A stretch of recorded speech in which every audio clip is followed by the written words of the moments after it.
Good morning, good morning, good morning. Hello, hello. Happy Wednesday.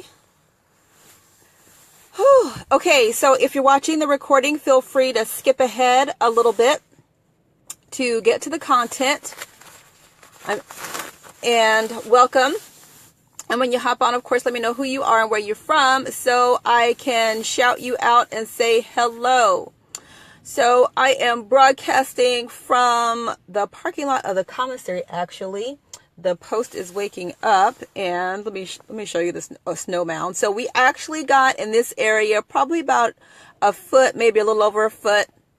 But let me show you the snow mountains that are piling up. Okay, so they're still shoveling the snow. They're still plowing the snow. And then here is the other snow mountain that is going to be piling up here in the commissary parking lot. So, again, this joint does not slow down for the snow. Okay. So like I said, we got about a foot of snow and my kids just knew they were not going to have to go to school today.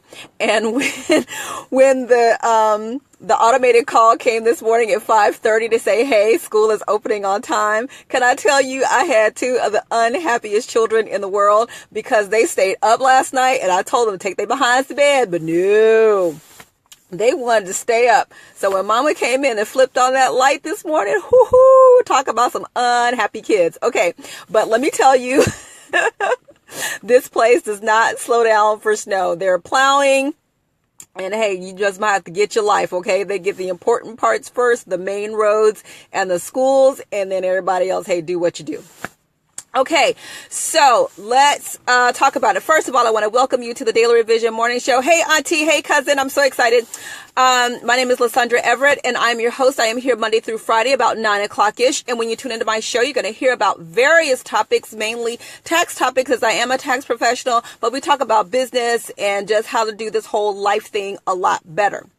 So last night, if you haven't seen, Rachel Maddow was just all over the place. You know, all eyes were on Rachel Maddow because her headline before her show on MSNBC is that she had Donald Trump's tax returns. Now, we know lots and lots and lots of people were dying to see Donald Trump's tax returns. However, what she had was nothing. Okay. I hate to say it, but it really was nothing. And let me tell you why. First of all, we're talking about his personal return from 2005. Okay. This tells you zero. Okay. And I'll explain why. So he has his personal return and he also has his business returns. His business returns is what you really want to see. And let me explain why. Because he has money that is coming through his corporation and then money that comes to him. So this 2005 tax return that she showed, it showed that he made $150 million is what his personal income was. And he paid, I want to say, $38 million in taxes. So then that makes people wonder, okay, well, Hillary Clinton said he hadn't paid taxes in about 20 years. No, his corporation has not paid taxes in about 20 years because his corporation posted a loss back in, I don't know when the loss was, but it was almost $1 billion that he posted his loss, right? So his corporation has not paid taxes in 20 years. On his personal tax return, he showed for 2005 that he made $150 million and he paid, I want to say, $38 million in personal taxes. And so this is why this tax return tells you zero. And let me explain why. So this $150 million of income, okay? Now, we don't know exactly where that money came from. Okay. So what part of his corporation, because he's got about 500 companies. Okay. Let's be real. Donald Trump's got so many freaking companies. It's absolutely crazy. But if it was cheaper for him to pay personal income tax on that $150 million versus his corporation, he's made out like a bandit. Because for a corporation, there are several, I forgot how many freaking tiers of taxes that corporations have. The one issue that corporations have that they don't like is called double double taxation, where the company has to pay taxes, and then if they distribute dividends to their shareholders, then their shareholders pay taxes on that money as well. Now, with this operating loss, if it was cheaper for him to take $150 million and pay personal income tax on it, well, then that's what he's going to do, right? Because at the corporate level, $150 million, that's 39%. Okay, they have to pay 39% in taxes on $150 million. Anything over $18,333,333 is 39%. So his net tax rate for 2005 is 25%. Well, if you got a choice of paying 25% or 39%, which one are you going to do? You're going to pay 25%. And listen, and what he is doing is not illegal. This is accounting and tax law, okay? He has a huge corporation. He has tax people on his staff that play this tax game better than anybody else. And what came out on this show, because I watched the first half hour, and I promised you I was annoyed because it was just all of this soliloquy. And, she had a video posted which gave a lot of great insight on how Donald Trump could be tied up with Russians and the Chinese and all of that. The other headline that you need to check out is how Jared Kushner is set to earn about $400 million from the Chinese purchasing a building from him. That's one of the headlines that you need to check out too. So go find that. But as far as this 2005 tax return, this doesn't tell you dip, okay? It might tell you, yeah, he had some foreign income. Okay, well, that's great. Let me tell you something. A lot of investors, normal investors like you and me, you have foreign income. If you're not paying attention to the investments that you have, you probably might have some foreign income, but it's not enough for you to report.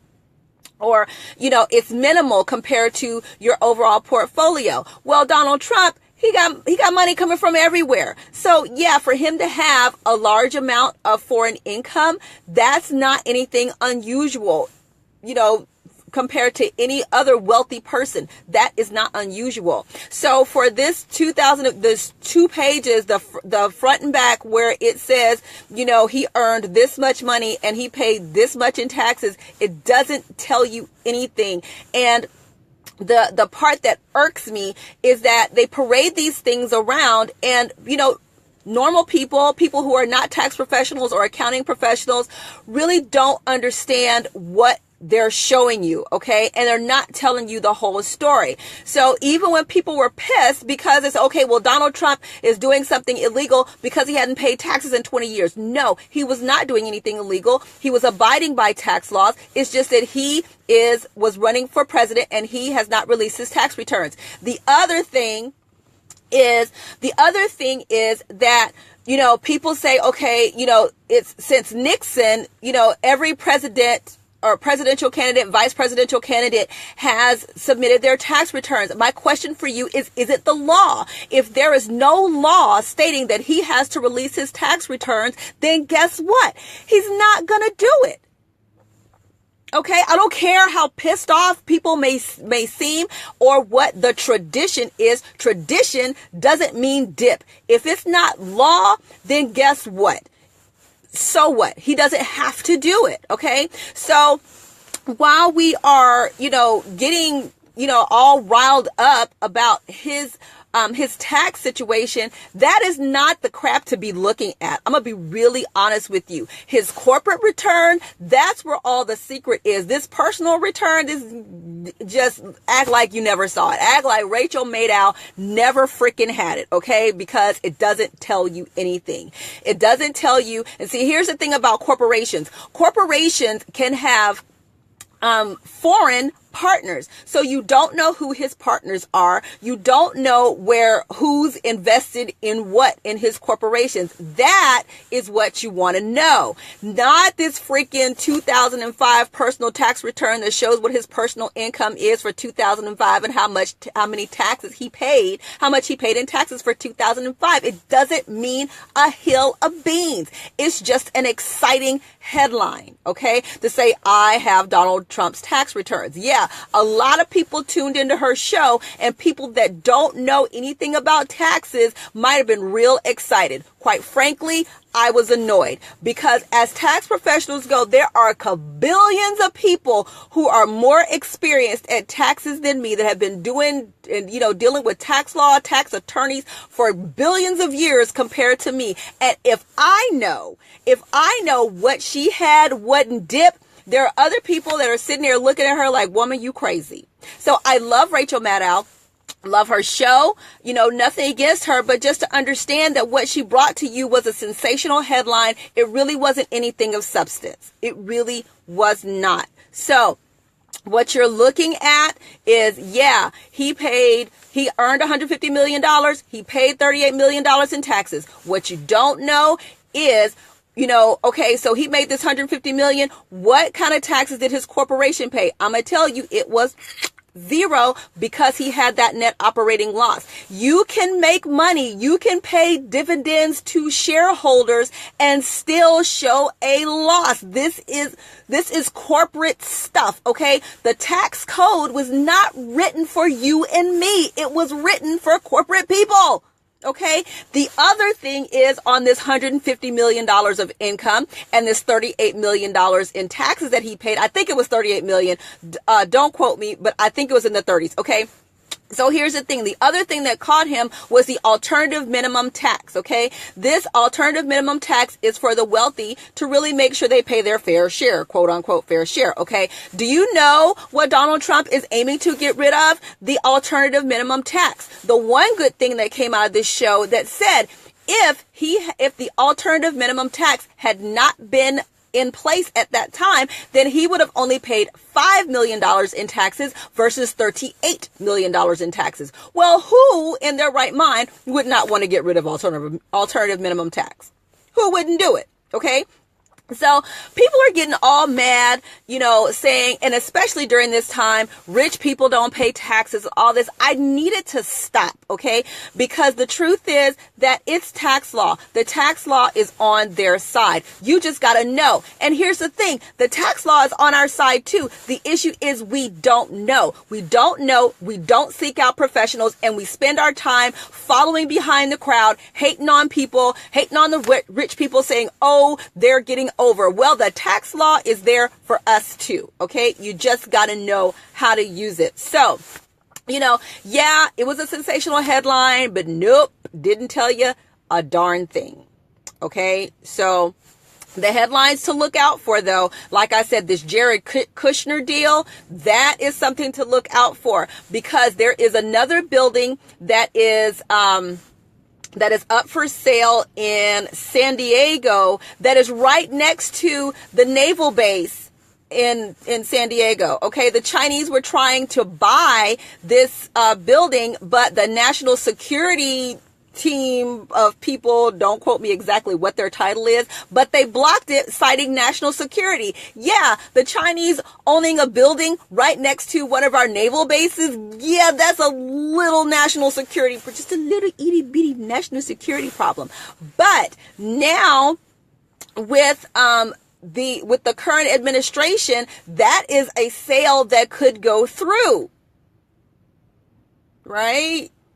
So we worried about Russia and all of that, and the Chinese, because see, here's the other thing, like everybody's talking about the U.S. is spying on, but everybody's spying on everybody.